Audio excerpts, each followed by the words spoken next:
आपको ये फील करा है कि ये आपका हक है, आपका इसमें काम होना चाहिए और ये काम जनरल रूटीन स्पेस आप फील करते हैं। वुमेन नहीं आएंगी या आप नहीं ट्राई करेंगे ऐसे प्रोफेशंस में आने का, तो जो बदलाव है सोसाइटी में वो एकदम से नहीं आएगा। वो एकदम से आप नहीं एक्सपेक्ट कर सकते कि अचानक से सब वुमेन सेंसिटिव हो जाएंगे, क्योंकि वुमेन का रिप्रेजेंटेशन होना इन जगह पे जरूरी है सेंसिटाइज होने के लिए। पुलवामा में आने से पहले सो आपको वो हर चीज प्रूव करनी पड़ती है। बेसिकली मेरिट पे पूरा होता है कि आप वो सब करते हो, लेकिन जब आप फील्ड में फिर आते हो तो बहुत स्क्यूड आप देखते हो। You can not see like यहाँ पे female inspectors, women sub inspectors, women ASIs उससे आया है क्योंकि वर्क प्लेस में फिर वुमेन की रिप्रेजेंटेशन बढ़ने लगी एंड उसके बाद ये एहसास हुआ कि जो इस तरह की सटल हरासमेंट्स हो गई, इसीलिए जब हर लेवल पे एक रिप्रेजेंटेशन होता है वुमेन पुलिस ऑफिसर का, तो आपको स्पेशल वुमेन पुलिस स्टेशंस बनाने की भी जरूरत नहीं होगी। 50 साल की उम्र में कभी नहीं मांगा या कभी सरेंडर भी किया है अपना वो जो शेयर उसको प्रॉपर्टी में मिलना था अपने पेरेंट्स से, वो उसने कब का सरेंडर भी किया है।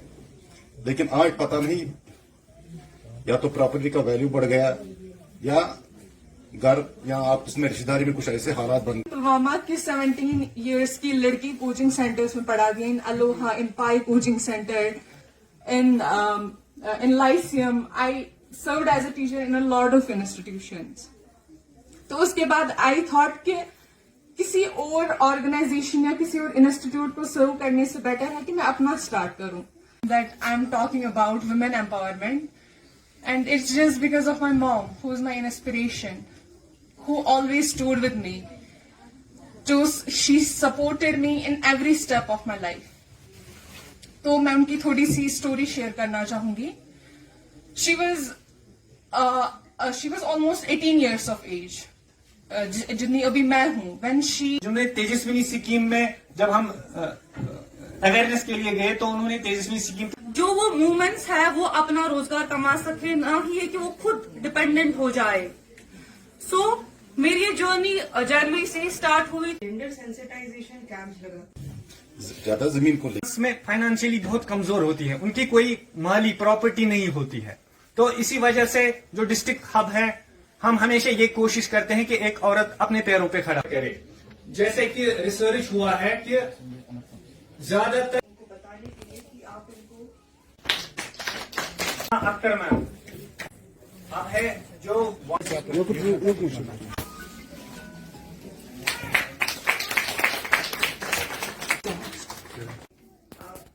जो भी जिस फैमिली से आते हैं होंगे कोई ना कोई फीमेल रहेगी, as a mother, as a wife, as a daughter, sister, सब है।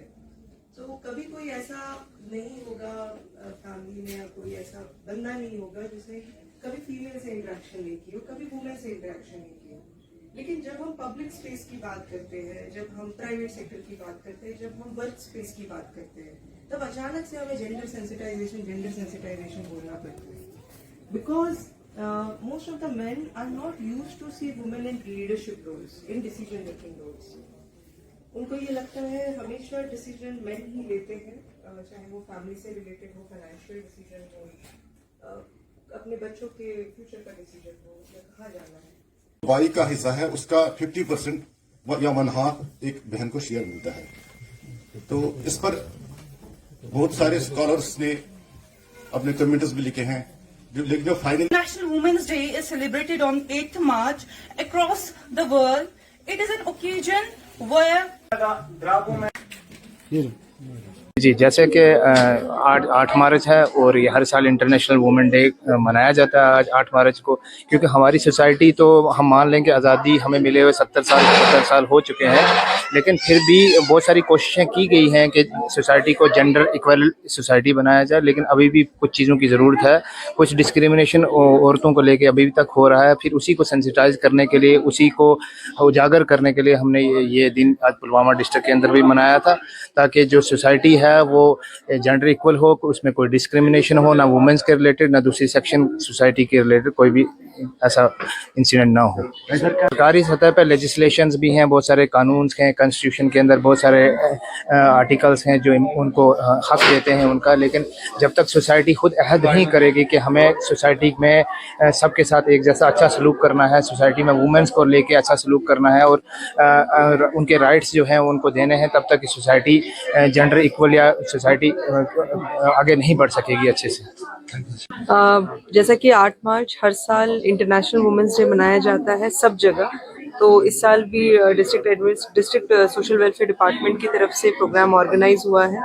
एंड जो एक यूएसपी है यहाँ की कि उन्होंने सारे वुमेन लीडर्स, चाहे वो प्रोफेसर्स, प्रिंसिपल्स, कॉलेजेस के, सेल्फ हेल्प ग्रुप के, दूसरे वेलफेयर डिपार्टमेंट के भी और भी मुलाजमान भी यहाँ पे आए हैं, जो सारी लेडीज़ हैं और वो हर गवर्नमेंट के आर्म पे काम कर रही हैं। सो एक इंटरेक्शन सेशन एक हुआ है बहुत अच्छा, तो जिससे काफ़ी हमें एक दूसरे को भी जानने का भी मौका मिला।